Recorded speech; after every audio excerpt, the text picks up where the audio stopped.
Thank you. A Florissant neighborhood swamped with traffic and speeding drivers for years is now getting some relief. Lynn Meadows sits not far from I-270 right off Washington Street.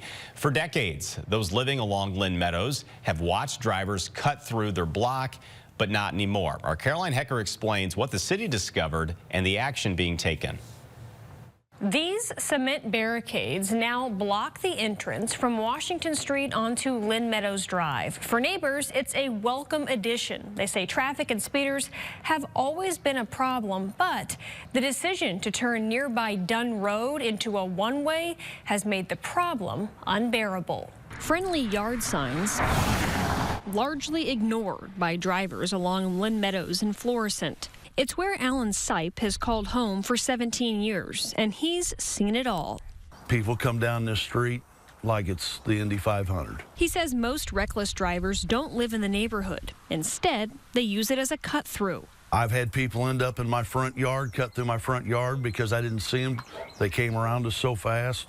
I've seen two cars line up side by side and race down the street. After ongoing complaints from neighbors, Florissant police conducted a traffic study. It found an astonishing 40,000 cars traveled down Lynn Meadows over a 4-week period. That's about 1,300 cars a day. That's a huge number, especially for, again, a residential street. Florissant Police Chief Tim Fagan says that influx of traffic is likely the result of Dunn Road becoming a one-way. What they're required to do now is to go past that area on 270 to get off at West Florissant, use a turnaround lane, and then come back down Dunn Road.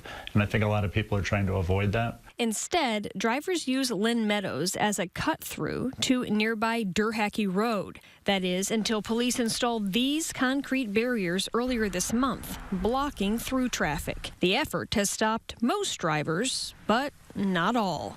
It's amazing.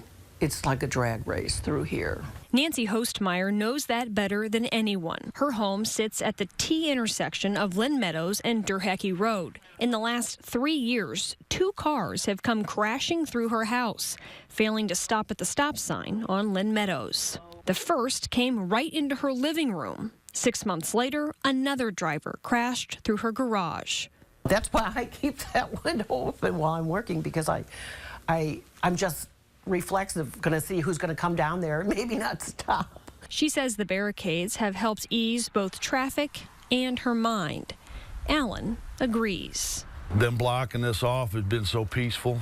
Florissant police say the barricades are a temporary solution to a long-term problem, one they're still trying to figure out how to fix for good. Caroline Hecker, First Alert 4.